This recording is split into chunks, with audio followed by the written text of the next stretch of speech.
ത്തിന്റെ അതിപരിശുദ്ധമായ നാമം വാഴ്ത്തപ്പെടുമാറാകട്ടെ. ഞാനോ ലോകാവസാനത്തോളം എല്ലാ നാളും നിങ്ങളോട് കൂടെയുണ്ടെന്ന് വാഗ്ദത്തം ചെയ്ത നസ്രയനായ യേശുവിന്റെ നാമത്തിലുള്ള പ്രഭാത വന്ദനത്തെ ഇന്ന് പകലിലും എൻ്റെ പ്രിയ അഭിഷിക്തന്മാരോടും സഹോദരങ്ങളോടും കൂടപ്പിറപ്പുകളോടും സുഹൃത്തുക്കളോടും അറിയിക്കുന്നു. നിങ്ങൾ എല്ലാവരും സന്തോഷത്തോടു കൂടി ആയിരിക്കുന്നു. ഞാൻ ദൈവത്തിൽ വിശ്വസിക്കുന്നു. ഞാനും വടക്കേന്ത്യയുടെ ഒരു ഗ്രാമത്തിലാണ്.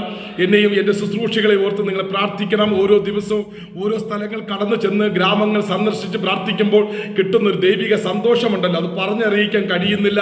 എങ്കിലും നിങ്ങളായിരിക്കുന്ന ഇടങ്ങളിൽ ഇരുന്നു കൊണ്ട് ഈ ദേശങ്ങളെയും നമ്മുടെ രാജ്യത്തെയും ഓർത്ത് പ്രാർത്ഥിക്കുന്നുവെങ്കിൽ നിശ്ചയമായും നമ്മുടെ രാജ്യത്തിനകത്ത് വലിയ സമാധാനവും സന്തോഷവും ദൈവികത്വമായ പ്രവൃത്തികളും വെളിപ്പെടുന്നത് നമുക്ക് കാണുവാൻ കഴിയും. ദൈവം നമ്മെ ഓരോരുത്തരെയും ഇന്ന് പകലിലും അനുഗ്രഹിക്കട്ടെ. നിങ്ങളുടെ ഓരോ സമസ്ത മേഖലകളെയും സർവശക്തനായ ദൈവം അനുഗ്രഹിച്ച് വർദ്ധിപ്പിക്കുന്നതോടൊപ്പം തന്നെ ക്രിസ്തുവിന്റെ വചനം സകല ഐശ്വര്യത്തോടും നിങ്ങളിലും എന്നിലും നിറഞ്ഞു കവിയട്ടെ എന്ന് ആത്മാർത്ഥമായി പ്രാർത്ഥിച്ചുകൊണ്ട് എല്ലാ ദിവസവും ധ്യാനിക്കുന്ന പോലെ തിരുവചനത്തിലേക്ക് നമുക്ക് നേരിട്ട് പ്രവേശിക്കാം. വിശ്വാസ ജീവിതത്തെക്കുറിച്ചും വിശ്വാസത്തെക്കുറിച്ചുമാണ് ഈ ദിവസങ്ങൾ നാം ആമേൻ സന്ദേശമായി കൈമാറ്റം ചെയ്യുന്നത്. അങ്ങനെയെങ്കിൽ ഇന്ന് പകലിലും ഒരു നല്ല സന്ദേശം നിങ്ങളുടെ മുമ്പിൽ കൈമാറുവാൻ സ്വർഗത്തിലെ ദൈവം എനിക്ക് തന്ന മഹാഭാഗ്യത്തെ ഓർത്ത് സ്തോത്രം ചെയ്യുന്നു. എത്ര പേർ സന്തോഷമായിരിക്കുന്നു.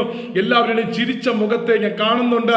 നിങ്ങൾക്ക് വേണ്ടി ഈ ദിവസങ്ങൾ ഇടവിൽ നിൽക്കുവാൻ സ്വർഗം എനിക്കും തരുന്ന നല്ല സാവകാശത്തിനായി സ്തോത്രം. ഫേസ്ബുക്കിലൂടെയും വാട്സാപ്പിലൂടെയും ഇൻസ്റ്റഗ്രാമിലൂടെയും മറ്റു ഇതര സോഷ്യൽ മീഡിയയിലൂടെ എന്നെ കേൾക്കുന്നവരുണ്ടെങ്കിൽ യേശുവിന്റെ നാമത്തിൽ ഇന്ന് പകലിൽ വിശ്വാസത്തിന്റെ ഒരു വാക്ക് വിളിച്ചു പറ.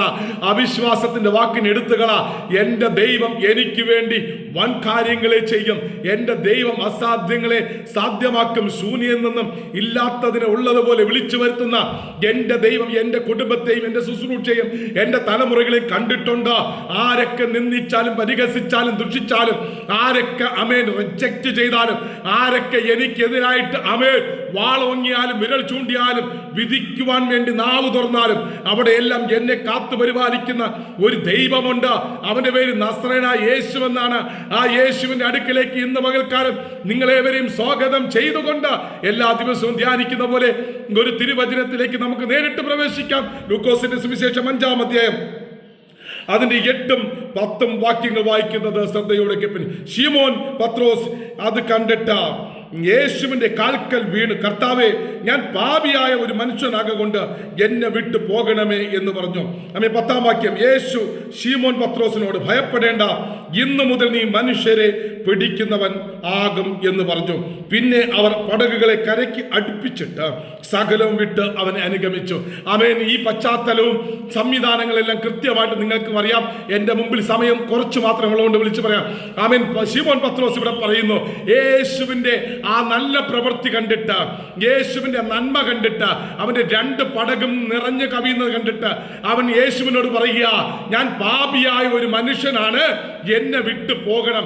ഇതൊരു അവിശ്വാസത്തിന്റെ വാക്കാണ്. പക്ഷെ യേശു 10-ാം വാക്യത്തെ പറഞ്ഞു ഇങ്ങനെ, ശിമോനെ, നീ ഇന്നു മുതൽ മനുഷ്യരെ പിടിക്കുന്നവനാകും.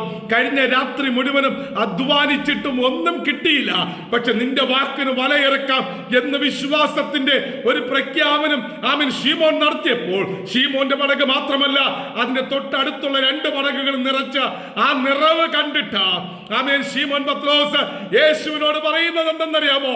ഈ സകല നന്മകൾ കണ്ടിട്ടും അവൻ പറയുന്നു, ഞാനൊരു പാപിയായ മനുഷ്യനാണ്, എന്നെ വിട്ടു പോകുക. എനിക്കൊരിക്കലും നിന്റെ അടുക്കൽ നിൽക്കാൻ പറ്റത്തില്ല, കാരണം ഞാൻ അന്ധകാരത്തിലാണ്. പക്ഷെ അന്ധകാരത്തിൽ നിന്നും അത്ഭുത പ്രകാശത്തിലേക്ക് നമ്മെ നയിക്കുന്ന നസ്രയനായ യേശു അവിടെ നിന്നുകൊണ്ട് വിളിച്ചു പറയുന്നു, നിന്നെ നേടുവാനാണ്, നിന്നെ തള്ളിക്കളയാനല്ല ഞാൻ ഗന്നസരേത്ത് തടാകത്തിൽ വന്നത്, നിന്നെ ഉപേക്ഷിച്ച് കളയാനല്ല ഞാൻ നിന്റെ അടുക്കലേക്ക് വന്നത്. ഇന്ന് എന്നെ കേൾക്കുന്ന ആരെങ്കിലും അങ്ങനെ ആരാലും ഉപേക്ഷിക്കപ്പെട്ടവരുണ്ടെങ്കിൽ, നിന്ദിക്കപ്പെട്ടവരുണ്ടെങ്കിൽ, പരിഹസിക്കപ്പെട്ടവരുണ്ടെങ്കിൽ യേശുവിന് നിന്നെ വേണം. ഇന്ന് പകൽക്കാലം വിശ്വാസത്തോടെ യേശു പറഞ്ഞ വാക്കിതാണ്, ഇന്ന് മുതൽ നീ മനുഷ്യനെ പിടിക്കുന്നവനാകും എന്ന് പറഞ്ഞു. അപ്പോൾ തന്നെ പടകുകൾ വിട്ട് അവർ യേശുവിനെ അനുഗമിച്ചു. ആ വിശ്വാസത്തിന്റെ പ്രഖ്യാപനം അവരെ യേശുവിന്റെ കൂടെ നയിക്കുവാൻ തയ്യാറായിട്ടുണ്ടെങ്കിൽ ഇന്ന് പകൽക്കാലം യേശുവിന്റെ പുറകെ സഞ്ചരിക്കുവാൻ നമ്മെ ഓരോരുത്തരും ദൈവം സഹായിക്കട്ടെ എന്ന് ആത്മാർത്ഥമായി പ്രാർത്ഥിച്ചുകൊണ്ട് നിർത്തുന്നു. May God bless you. Jesus loves you. God bless you.